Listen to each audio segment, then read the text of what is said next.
जी, आज हमने स्टार्ट करना है एसिड बेस इक्विलिब्रियम का ही सेकंड पार्ट। तो हम स्टार्ट करते हैं बफर सॉल्यूशन से। बफर सॉल्यूशन क्या होता है? बफर सॉल्यूशन ऐसे सॉल्यूशन को बोलते हैं जो अपनी पीएच चेंज को रेजिस्ट करता है जब आप स्मॉल क्वांटिटी में उसमें एसिड या बेस ऐड करते हैं। तो a buffer solution is one which maintain its pH fairly constant even upon the addition of small amount of acid or base। लेकिन याद रखिएगा कि स्मॉल अमाउंट ऑफ एसिड और बेस को तो वो रेजिस्ट कर सकता है, लेकिन अगर आप बहुत हाई क्वांटिटी में ऐड कर देंगे तो वहाँ पे बफर जो है वो अपनी पीएच चेंज को रेजिस्ट नहीं कर सकेगा। तो वो दो तरह के बफर सॉल्यूशंस होते हैं, एसिडिक बफर और बेसिक बफर। ये एसिडिक बफर्स क्या होते हैं, बेसिक क्या होते हैं, वो हम नेक्स्ट देखेंगे। उससे पहले हम ब्रीफली ये देख लेते हैं कि necessity of a buffer system. एक बफर सिस्टम की ज़रूरत पड़ती क्यों है? Some time it necessary that a solution of a definite pH be prepared and stored. Some time ये लाजमी होता है कि आप जो सॉल्यूशन बना रहे हैं उसकी पीएच डेफिनेट रही, मखसूस रहे। जैसे कुछ सॉल्यूशंस को प्रिजर्व करना काफ़ी डिफ़िकल्ट हो जाता है। आपके पास अगर उनका इन्वायरमेंट के साथ इंट्रैक्शन हुआ, कार्बन डाइऑक्साइड उसमें डिज़ोल्व हो गई, तो कार्बन डाइऑक्साइड आपको पता है कि वाटर के साथ मिलकर कार्बोनिक एसिड की फॉर्मेशन कर देती है। और अगर एसिड कंसनट्रेशन आपके सॉल्यूशन में बढ़ गई तो ऑब्वियसली उसकी प्रॉपर्टीज़ जो हैं वो चेंज हो जाएंगी। तो लेकिन अगर वो बफर होगा तो इस तरह के वीक एसिड को फिर वो थोड़ा रेजिस्ट करेगा अपने पीएच चेंज को। सम टाइम ये होता है कि आपने गिलास बॉटल के अंदर सॉल्यूशन को स्टोर किया होता है और गिलास जो होता है उसके अंदर कुछ अल्कलाइन इम्प्योरिटीज़ भी होती हैं, उसकी कंपोजिशन में आपने अल्कलीज वगैरह ऐड की होती हैं। तो वो जो अल्कलाइन इम्प्योरिटीज़ ग्लास के अंदर प्रेजेंट होती हैं वो आपके सॉल्यूशन में मिक्स हो जाती हैं। इससे भी उस सॉल्यूशन की पीएच चेंज होने का डर होता है। तो इस तरह की रीजंस की वजह से जो फार्मास्यूटिकल सॉल्यूशंस होते हैं, जो मेनली हम मेडिसिनल इंडस्ट्री के अंदर प्रिपेयर कर रहे होते हैं, तो उनके लिए लाजमी है कि वो बफर्ड हों, वो अपनी पीएच चेंज को मेंटेन करें, क्योंकि ह्यूमन बॉडी जो है वो एक ख़ास पीएच पे ही वर्क कर सकती है। Acidic buffer and basic buffer में क्या फ़र्क है? एसिडिक बफर जो है is a combination of weak acid and it's salt with a strong base. इसमें होता ये है कि जो आपका एसिड होता है वो वीक होता है और जो एसिड और बेस के कम्बिनेशन से सॉल्ट बनता है। तो एसिड तो आपका वीक हुआ, उसके साथ जो आपने बेस यूज़ करना है वो स्ट्रॉन्ग होगा, तो उसके साथ जो सॉल्ट बनेगा यानी उस वीक एसिड का सॉल्ट विद स्ट्रॉन्ग बेस जो कॉन्जुगेट बेस के तौर पे भी एक्ट कर रहा होगा। तो इस कॉम्बिनेशन से यानी वीक एसिड प्लस उसका सॉल्ट विद स्ट्रॉन्ग बेस, इसे जो बफर बनेगा उसे हम एसिडिक बफर कहते हैं। इनकी पीएच लेस देन 7 होती है। तो ये आपके पास जैसे एसिटिक एसिड, ये वीक एसिड होता है जब आपने इसका सॉल्ट बनाया सोडियम हाइड्रोक्साइड के साथ। सोडियम हाइड्रोक्साइड अब एक स्ट्रॉन्ग बेस है तो सोडियम एसीटेट की फॉर्मेशन होती है।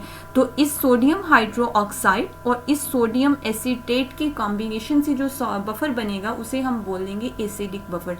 इसी तरह से कार्बोनिक एसिड वीक एसिड होता है जब आपने इसका सॉल्ट बनाया सोडियम हाइड्रोक्साइड के साथ, तो सोडियम बाइकार्बोनेट या सोडियम कार्बोनेट की फॉर्मेशन होती है। तो ये जो इन दोनों की कम्बिनेशन से बफर बनेगा वो भी एसिडिक बफर होगा, क्योंकि ये भी वीक एसिड और उसका सॉल्ट है स्ट्रॉन्ग बेस के साथ। इसी तरह से फॉस्फोरिक एसिड जो होता है वो भी वीक एसिड होता है और आपने उसका सोडियम हाइड्रोक्साइड के साथ ही जब सॉल्ट बनाया तो वो सोडियम बाइफॉस्फेट या सोडियम फॉस्फेट तक भी आप इसको लेके जा सकते हैं।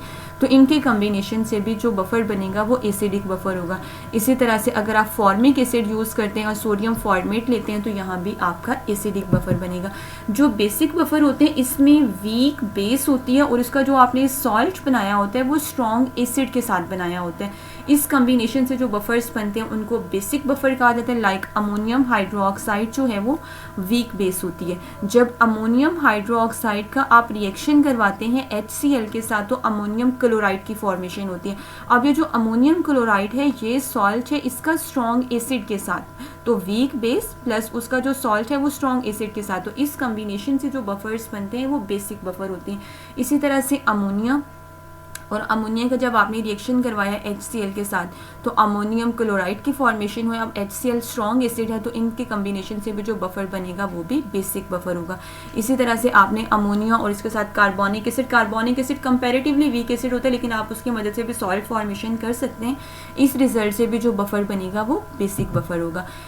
थर्ड टाइप ऑफ बफर जो हैं, जो कि इन्हें हम बोलते हैं फॉस्फेट बफर्स या डबल सॉल्ट बफर्स भी कहते हैं इनको।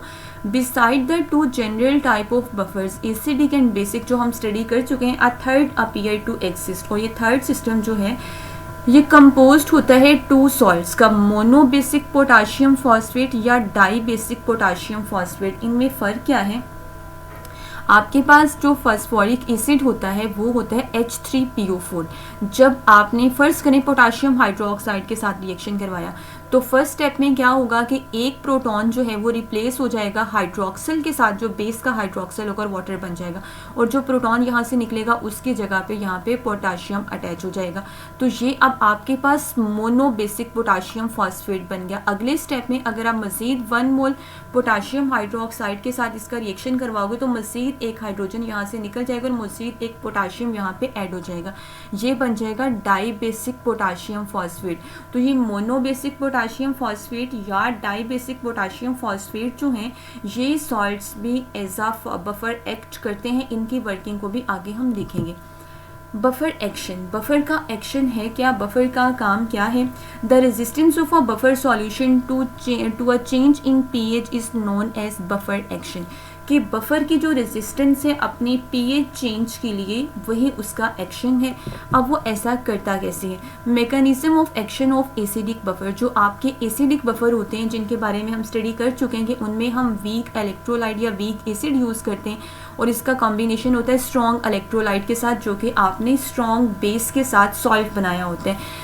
तो अब इस केस में आपको पता है कि जब एसिड आयोनाइज होगा, एसिड है वीक तो आयोनाइज काफ़ी कम होगा लेकिन आयोनाइज तो होगा।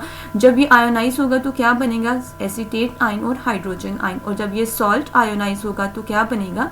एसीटेट आयन और सोडियम आयन। अब फर्ज करें कि आपने एक्सटर्नली जो है वो एसिड ऐड कर दिया, लेकिन याद रखिएगा ये एसिड बहुत आपने कम कंसनट्रेशन में ऐड करने, क्योंकि जैसे हमारा जो ह्यूमन बॉडी में जो ब्लड होते हैं वो बफर होते हैं। तो नॉर्मली जो हम एसिडिक या बेसिक चीज़ें ले रहे होते हैं आमतौर पे एसिडिक ज़्यादा ले रहे होते हैं, लेमन वगैरह, लेमन हो गया, इस तरह दही जिसमें लैक्टिक एसिड होता है, सिट्रस फ्रूट वगैरह हम ले रहे होते हैं, इनके अंदर एसिड होता है लेकिन काफ़ी कम कंसनट्रेशन में, तो वो उनको रेजिस्ट कर लेते हैं। लेकिन अगर आप तेज़ाब उठा के पी लेंगे तो ऑब्वियसली फिर आपका ब्लड उस चीज़ को रेजिस्ट नहीं कर सकता। तो बताने का मकसद ये है कि ये आपने स्मॉल क्वांटिटी में एसिड या बेस ऐड करना होता है। तो फर्स्ट करें हमने HCl इसमें ऐड कर दिया जो कि हमारा एसिडिक बफर था। अब जब HCl आयोनाइज होगा तो ऑब्वियसली हाइड्रोजन और क्लोराइड आयन की फॉर्मेशन होगी। अब सॉल्यूशन की pH किस वजह से बढ़नी है? हमें पता है कि एसिड वो होते हैं जो हाइड्रोजन आयन प्रोवाइड करते हैं। जब हाइड्रोजन आयन की कंसंट्रेशन आपके मिक्सचर में ज़्यादा होगी तो ऑब्वियसली pH इंक्रीज होने का या एसिडिक स्ट्रेंथ इंक्रीज होने का खदशा होता है। तो अब इससे होना ये है कि जो आपने HCl ऐड किया वहाँ से जो हाइड्रोजन आयन बने वो हाइड्रोजन आयन, और जो आपके पास एसिटिक एसिड भी है इस मिक्सचर के अंदर, एसिटिक एसिड भी आयोनाइज हुआ था तो क्या बना था? एसीटेट आयन और हाइड्रोजन आयन। तो हाइड्रोजन जब यहाँ से भी आएगा तो हाइड्रोजन की कंसंट्रेशन आपके मिक्सचर में ज़्यादा हो जाएगी। इस वजह से ली चेटलियर प्रिंसिपल हम पढ़ चुके हैं कि जब प्रोडक्ट की कंसंट्रेशन ज़्यादा हो जाएगी तो रिएक्शन रिवर्स होना स्टार्ट हो जाता है। और वैसे भी जो एसिटिक एसिड है ये वीक इलेक्ट्रोलाइट है तो ये अनआयोनाइज्ड फॉर्म में रहने को भी प्रेफर करता है। तो इस वजह से जो हाइड्रोजन आयन यहाँ से आपके एक्सटर्नली ऐड हुए हैं वो एसीटेट के साथ मिलेंगे। एसीटेट के साथ मिलने की वजह से ये रिएक्शन वापस शिफ्ट हो जाएगा, जिससे ये जो एसिड था ये अनआयोनाइज्ड फॉर्म में आना स्टार्ट हो गया। और हुआ क्या कि जो आपने हाइड्रोजन ऐड किए जिनकी वजह से pH चेंज होनी थी वो यूटिलाइज होते जा रहे हैं। इस तरह से उस सॉल्यूशन की pH पे इफेक्ट नहीं होगा या कम होगा काफ़ी। तो जो हाइड्रोजन आयन यील्डेड होते हैं HCl से जो पैदा होते हैं वो किसके साथ मिलते हैं? वो फिर एसीटेट आयन के साथ मिलके एसिटिक एसिड की फॉर्मेशन स्टार्ट कर देते हैं, जिससे फिर pH पे स्लाइटली इफेक्ट होता है या नहीं होता। इसी तरह से अगर आप बेस ऐड करते हैं, मतलब वही आपके पास एसिडिक बफर है और आपने उसमें उठा के बेस ऐड कर दी। पहले हमने देखा कि जब आप एसिड ऐड करते हो यानी हाइड्रोजन आयन की कंसनट्रेशन को बढ़ाते हो तो वो सॉल्यूशन किस तरह से अपनी pH को मेंटेन करता है। अब अगर आप बेस ऐड करते हैं तो बेसिस वो स्पीशीज होती हैं जिनकी वजह से हाइड्रोक्सिल की कंसंट्रेशन में इजाफा होता है। तो इस केस में क्या होगा? ये हाइड्रोक्सिल जो आपकी बेस से आएगा, फॉर एग्जांपल आपने सोडियम हाइड्रोक्साइड ऐड कर दिया तो सोडियम और हाइड्रोक्सिल आयन की फॉर्मेशन हुई। ये हाइड्रोक्सिल आयन जो है जो आपके एसिड की आयोनाइजेशन की वजह से बना होता है हाइड्रोजन आयन, ये उसके साथ मिलके वाटर की फॉर्मेशन स्टार्ट कर देता है। जब वाटर की फॉर्मेशन स्टार्ट हो जाएगी तो जो आपने हाइड्रोक्सिल ऐड किया वो तो यूटिलाइज होता रहा, तो इस वजह से यहाँ पे भी सॉल्यूशन की पीएच पे इफ़ेक्ट नहीं होगा। ये था एसिडिक बफर का मैकेनिज्म ऑफ एक्शन। अब हम देखते हैं mechanism of action of basic buffer को। जो बेसिक बफर्स होते हैं वो किस तरह से अपनी पीएच को रेजिस्ट करते हैं। Consider a buffer system of ammonium hydroxide. अब अमोनियम हाइड्रोक्साइड जो है वो वीक बेस है। जब आपने इसका सॉल्ट बनाया HCl के साथ तो अमोनियम क्लोराइड बना। अब इन दोनों का बफर जो है वो किस तरह से अपनी पीएच को रेजिस्ट करेगा, तो ये है आपकी अमोनियम हाइड्रोक्साइड NH4OH। जब ये आयोनाइज हुआ तो अमोनियम और हाइड्रोक्सिल के यहाँ से आइंस आपको मिले। अब जब आपने इसमें डाला HCl यानी आपने एसिड ऐड किया तो एसिड बिल्कुल उसी तरह से जो यहाँ से हाइड्रोक्सिल आयन बना है ये उसके साथ मिलके वाटर की फॉर्मेशन स्टार्ट करा देगा।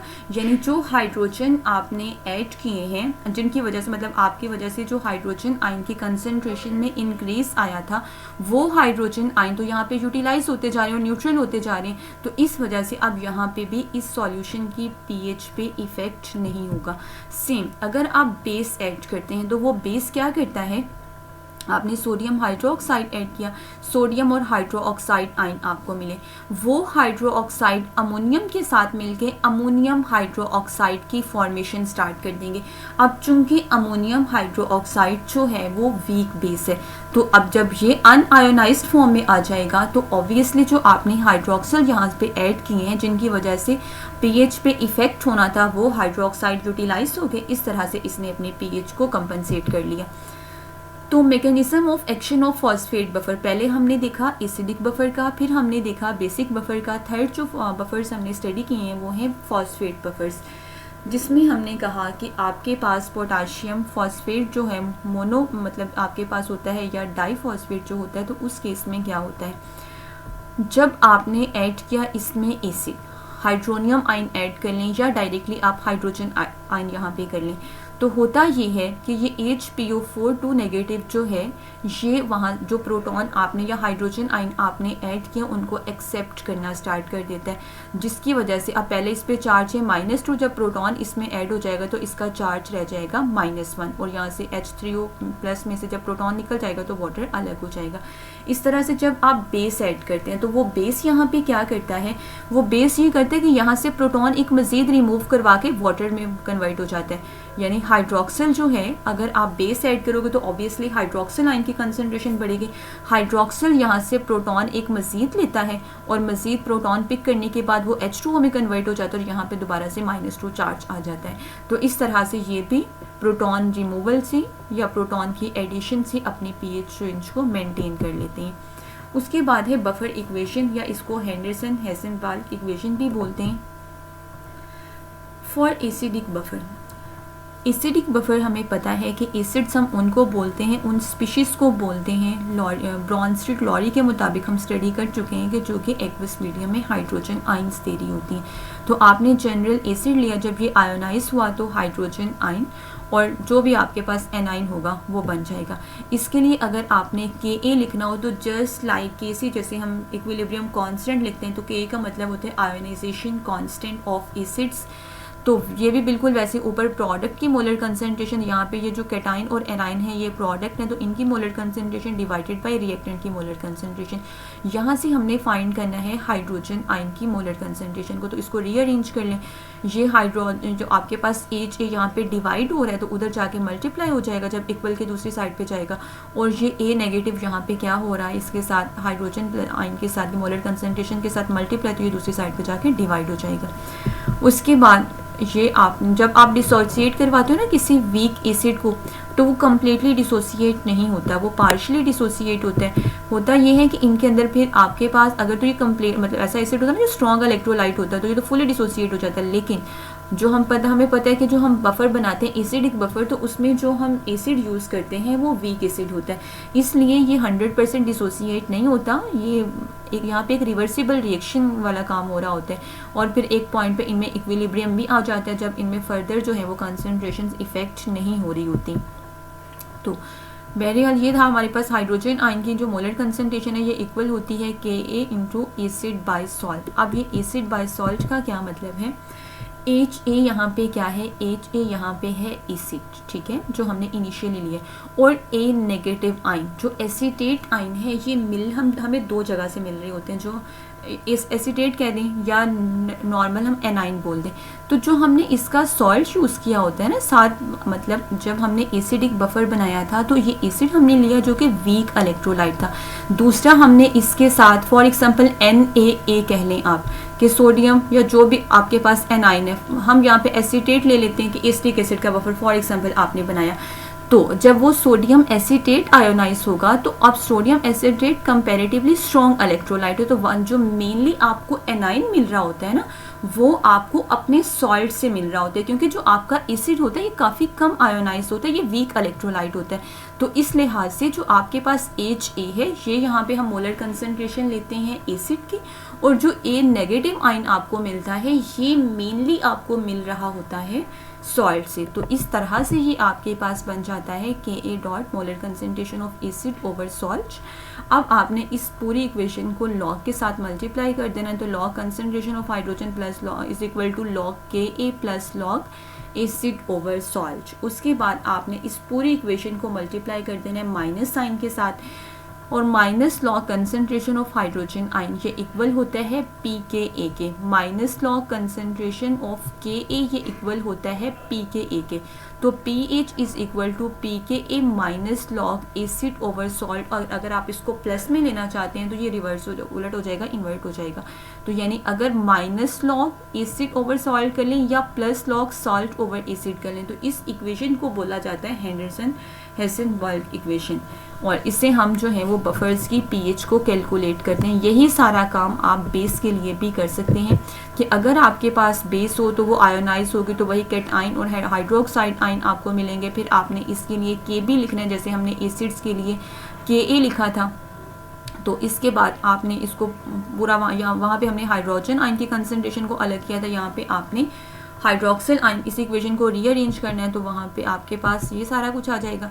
फिर आपने बिल्कुल वैसे ही बेस ओवर सॉल्ट के बाद इसको लॉग के साथ मल्टीप्लाई करना है, और उसके बाद फिर माइनस साइन के साथ, और फिर बिल्कुल वही वाली इक्वेशन आपके पास फाइनली आ जाएगी। बस फ़र्क ये है कि वहाँ पे हमने यूज़ किया था pH, क्योंकि वो हम एसिडिक बफर के लिए ले रहे थे। यहाँ पे आ जाएगा आपके पास POH, जो कि हमारे बेसिक बफर के लिए इस इक्वल टू वहाँ पे pKa था, एसिड्स का आयोनाइजेशन कांस्टेंट था, और यहाँ पे बेसिस का आयोनाइजेशन कांस्टेंट आपने लेना, बाकी plus log salt over base ये वैसे ही आ जाएगा।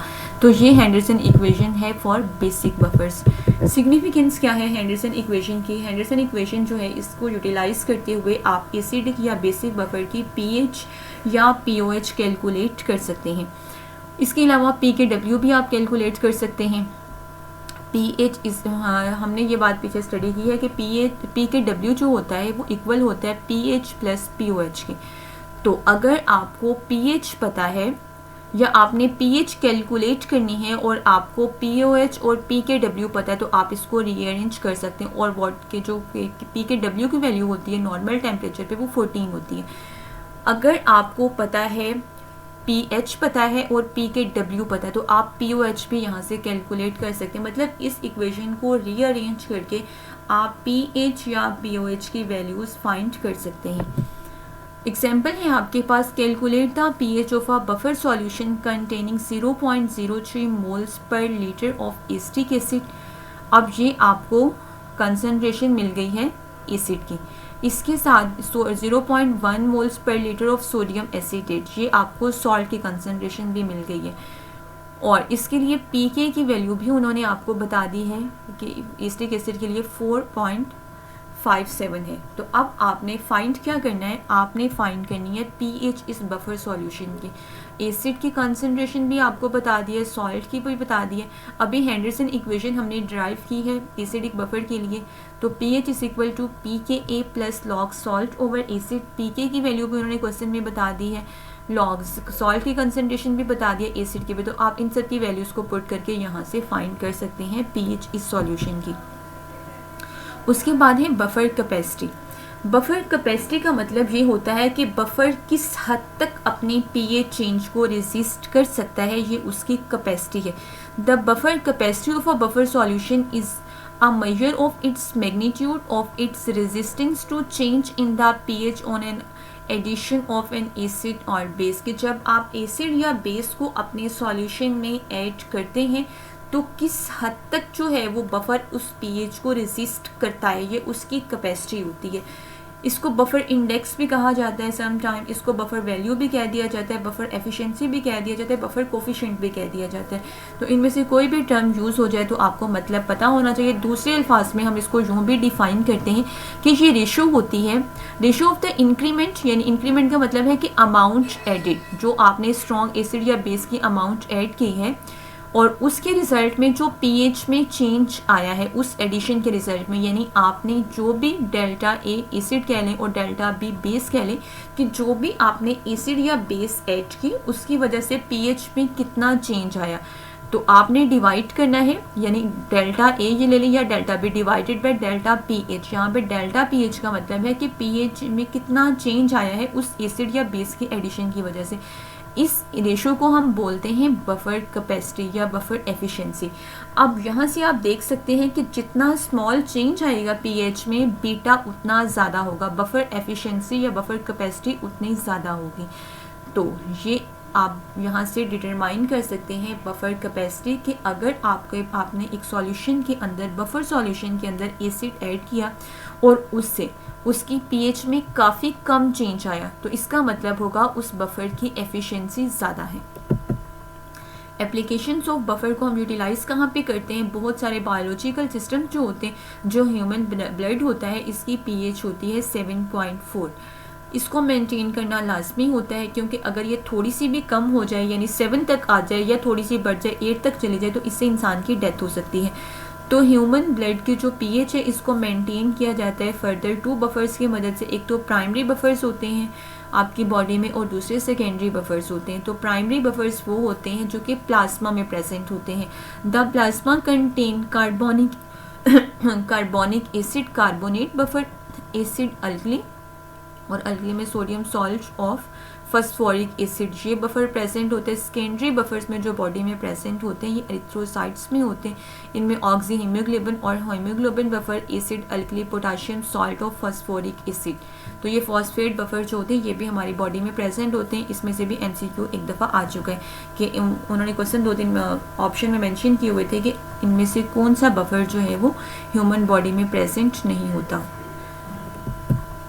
उसके बाद में फार्मास्यूटिकल सिस्टम्स के अंदर buffers are widely used in the field of pharmacy. Pharmacy के अंदर फार्मास्यूटिकल फॉर्मुलेशंस के अंदर जो प्रोडक्ट्स बनानी होती हैं उनकी स्टेबिलिटी के लिए वहाँ पे बफर सॉल्यूशंस बनाए जाते हैं ताकि वो अपनी पीएच को मेंटेन कर सकें। इसके अलावा जो पेरेंटरनल इंजेक्शंस वगैरह होते हैं उनकी प्रिपरेशन के लिए भी एक ख़ास पीएच को माइंड में रखा जाता है। एक मखसूस पीएच के इंजेक्शंस बनाए जाते हैं ताकि ह्यूमन बॉडी में वो कोई इन्फेक्शन वगैरह कॉज ना करें। आमतौर पे जो आइडियल पीएच होती है इंजेक्शंस की वो 7.4 ही रखी जाती है जो कि ब्लड की पीएच होती है। इसके अलावा इन ऑप्थेल्मिक प्रिपरेशंस जो होती हैं, जो आई ड्रॉप वगैरह की प्रिपरेशन होती हैं, इनमें भी पीएच का ख्याल रखा जाता है क्योंकि इनको भी एक मखसूस पीएच के अंदर बनाया जाता है। जो ऑइंटमेंट्स एंड क्रीम्स वगैरह होती हैं उनकी प्रिपरेशन के दौरान भी बफर की जो कैपेसिटी होती है वो मेंटेन माइंड में रखते हुए उनको बनाया जाता है ताकि वो स्टेबल रहें कुछ लॉन्ग टाइम तक। उसके बाद है common ion effect. Common ion effect का मतलब क्या होता है? नाम से पता चल रहा है कि ये कॉमन आइंस की वजह से होता है।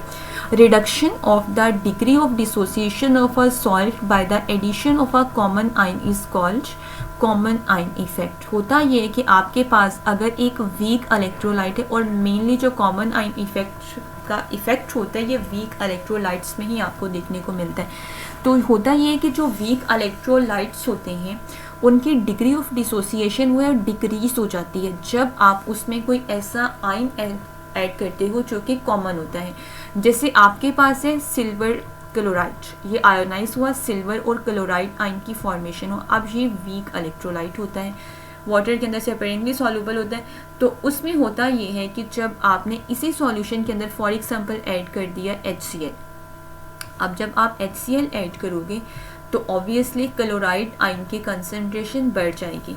ली चेटलियर के मुताबिक भी ये रिएक्शन जो है वो रिवर्स शिफ्ट होगा, और रिवर्स होगा तो आपके पास जो सिल्वर क्लोराइड है ये अनआयोनाइज्ड फॉर्म में आना स्टार्ट हो जाएगा। तो इसकी जो डिग्री ऑफ डिसोसिएशन है वो कम हो गई जब आपने यहाँ पे एक ऐसा इलेक्ट्रोलाइट ऐड कर दिया जिसमें इसके साथ कॉमन आइंस थे। जैसे हमने HCl ऐड किया तो क्लोराइड आयन की कंसंट्रेशन बढ़ने की वजह से ये रिएक्शन रिवर्स शिफ्ट हो गया।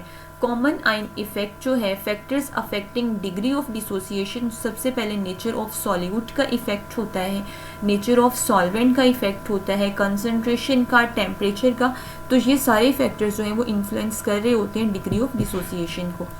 कॉमन आयन इफेक्ट जो है, हाइड्रोजन सल्फाइड था आपके पास, आयोनाइज हुआ हाइड्रोजन और सल्फाइड आयन की फॉर्मेशन हुई। आपने अगर इसमें HCl ऐड कर दिया, अब HCl और H2S में HCl स्ट्रॉन्ग इलेक्ट्रोलाइट है कंपैरेटिवली, तो जब ये आपने ऐड किया तो हाइड्रोजन आयन के कंसंट्रेशन में इजाफा हुआ, जिससे हाइड्रोजन सल्फाइड वाला जो रिएक्शन था वो रिवर्स शिफ्ट हो जाएगा, जिससे H2S की जो डिग्री ऑफ डिसोसिएशन है वो डिक्रीज हो जाएगी, वो कम हो जाएगी। तो इस इफेक्ट को बोलते हैं common ion effect.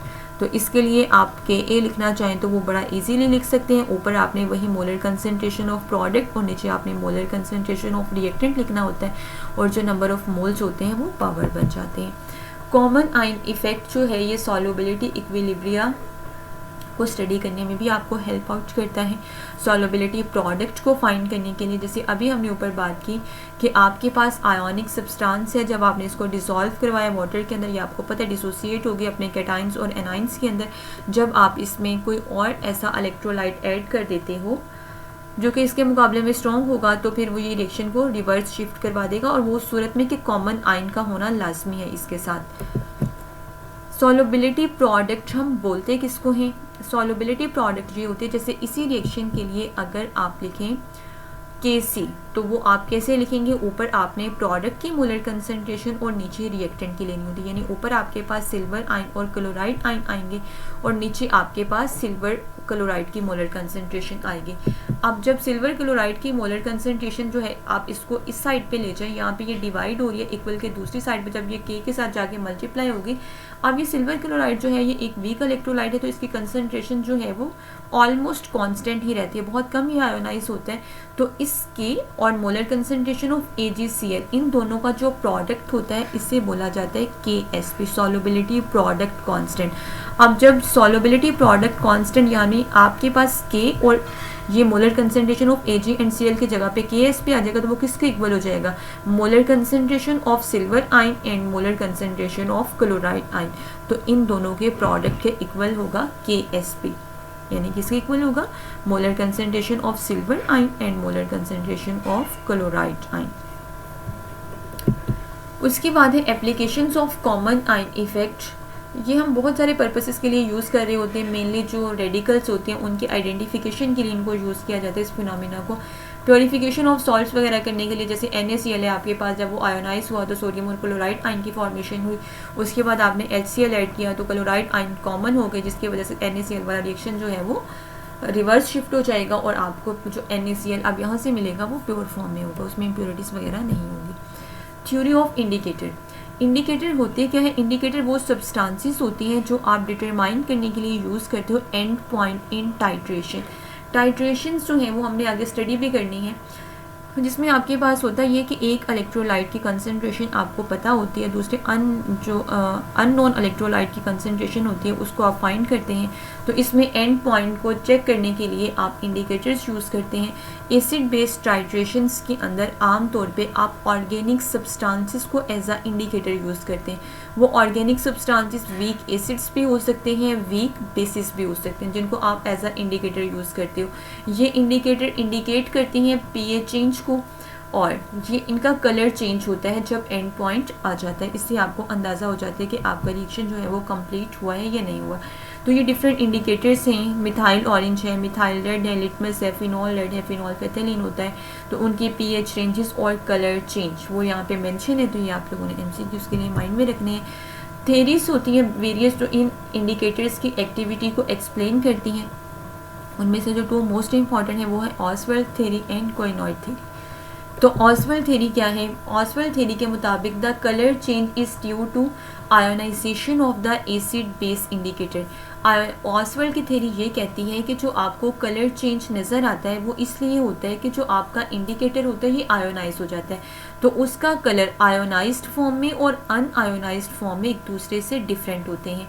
The ionization of the indicator is largely affected in acid and bases as it either a weak acid or a weak base. जो आपका इंडिकेटर होता है, जैसे हमने अभी बात की कि वो या तो हम यूज़ करते हैं वीक एसिड या हम यूज़ करते हैं वीक बेस। तो अगर आपने फॉर एग्जांपल एसिडिक इंडिकेटर लिया जो आपका वीक एसिड है, अगर आप उसको ऐड करते हो ऐसे सॉल्यूशन में जो एसिडिक सॉल्यूशन है, यानी आपका इंडिकेटर वीक एसिड है और आपने उसको एसिडिक सॉल्यूशन में ही मिला दिया, तो अब एसिडिक सॉल्यूशन जो है उसमें तो ऑलरेडी हाइड्रोजन आयन प्रेजेंट होंगे, जो आपका इंडिकेटर है वो भी आयोनाइज होगा तो हाइड्रोजन आयन प्रोड्यूस करेगा, चाहे वो वीक इलेक्ट्रोलाइट है, वीक एसिड है, लेकिन आयोनाइज तो किसी हद तक वो होगा। और जब हाइड्रोजन आयन की कंसंट्रेशन बढ़ेगी तो उसका रिएक्शन, अब चूंकि वो वीक एसिड है तो उसका रिएक्शन रिवर्स शिफ्ट हो जाएगा, वो अनआयोनाइज्ड फॉर्म में आने लग जाएगा, तो इसलिए फिर वो वहाँ पे कलर चेंज शो नहीं कर सकेगा। लेकिन अगर आपका वीक एसिड है और आपका मीडियम बेसिक है तो वहाँ पे फिर वो कलर चेंज शो करेगा। Considering two important indicators like phenolphthalein जो कि एक वीक एसिड होता है एंड मिथाइल ऑरेंज जो कि वीक बेस होता है। ऑसवेल्ड थ्योरी जो है वो इस तरीके से इनकी वर्किंग को एक्सप्लेन करती है। It can be represented as HPH। ये आप फिनोल्फेथलीन को इंडिकेट कर रहे हैं मतलब इस सिंबल HPH के साथ। जब ये आयोनाइज होता है, ये अनआयोनाइज्ड फॉर्म में कलरलेस होता है। जब ये आयोनाइज होता है तो हाइड्रोजन और आयन की प्रोडक्शन होती है, क्योंकि ये आप जो कि वीक एसिड है तो हाइड्रोजन आयन देगा और साथ में जो भी आप फिनोल्फेथलीन ग्रुप है वो अलग हो गया। अब जब ये अनआयोनाइज्ड फॉर्म में था तो ये कलरलेस था, और जब ये आयोनाइज्ड फॉर्म में आया तो ये कलर शो करेगा और ये पिंक कलर देगा। लेकिन ये एसिडिक मीडियम में कलर नहीं देगा, क्योंकि अगर आपका सॉल्यूशन एसिडिक होगा ना तो वहाँ पे हाइड्रोजन आयन पहले से होंगे और ये भी हाइड्रोजन आयन बन रहे हैं, तो ये रिएक्शन रिवर्स शिफ्ट हो जाएगा और ये कलरलेस फॉर्म में रहेगा। लेकिन अगर वो बेसिक होगा तो फिर ये आयोनाइज होकर कलर चेंज शो करेगा। तो ये वही वाली सारी बात यहाँ पे कि अगर आप law of mass action apply करते हैं, जैसे अभी हमने ऊपर जो इक्वेशन लिखी है उसके लिए, तो ऊपर आपने वही प्रोडक्ट जो हमारे पास H+ और pH नेगेटिव है और डिवाइडेड बाय HPH, तो फिर आगे जो मैंने अभी आपको बात बताई कि अनडिसोसिएटेड फॉर्म में ये कलरलेस होता है और डिसोसिएटेड फॉर्म में pH नेगेटिव जो आयन है उनकी वजह से इसका पिंक कलर होता है। और अगर आपका सॉल्यूशन एसिडिक होगा तो वहाँ पे ये कलरलेस ही रहेगा, क्योंकि हाइड्रोजन आयन की कंसंट्रेशन बढ़ने की वजह से इसका रिएक्शन रिवर्स हो जाएगा और ये अनआयोनाइज्ड फॉर्म में आ जाएगा और अनआयोनाइज्ड फॉर्म में ये कलर नहीं शो कर रहा। और अगर आप अल्कलाइन मीडियम होगा तो वहाँ पे जब आपके पास होगा ये कि अगर बेसिक मीडियम होगा तो ये जो हाइड्रोजन आयन है ये उस बेस के साथ मिलके हाइड्रोक्सिल बनाना स्टार्ट कर देंगे। अब हाइड्रोक्सिल और हाइड्रोजन आयन मिलके वाटर बनाना स्टार्ट कर देंगे। हाइड्रोजन आयन की कंसंट्रेशन कम होगी तो ये मज़ीद आपके पास आयोनाइज्ड फॉर्म में आएगा, जिस वजह से इसका कलर फिर आपको देखने को मिलेगा। तो ये पहले कलरलेस था और जब pH थोड़ी हाई हुई बेसिक मीडियम में तो इसका कलर आपको मिला पिंकिश। कोइनॉइड थ्योरी, जो कोइनॉइड थ्योरी है ये आपसे कहती है कि एसिड बेस इंडिकेटर्स जो होते हैं वो एक्चुअली एग्जिस्ट करते हैं टैटोमेरिक फॉर्म्स में, मतलब उनकी प्रोटॉन शिफ्टिंग वगैरह होती है। Having different structure which are in equilibrium के ये दो स्ट्रक्चर्स होते हैं यहाँ पे, एक बेंजीनॉइड स्ट्रक्चर होता है और कोइनॉइड स्ट्रक्चर होता है। ये दोनों एक दूसरे के साथ इक्विलिब्रियम में आ जाते हैं और दोनों में कलर डिफरेंट होता है। The two forms have different colours. एक आपके पास बेंजीनॉइड फॉर्म होती है, ये बेंजीनॉइड फॉर्म है और ये कोइनॉइड फॉर्म है। The colour change is due to the interconversion of one tautomeric form to into another, कि जब आप इनको सॉल्यूशन में ऐड करते हैं तो इनकी इंटर कन्वर्जन होती है, यानी बेंजीन से कोइनॉइड फॉर्म है या कोइनॉइड से बेंजीन फॉर्म है, इस लिहाज से ये कलर चेंज शो करते हैं।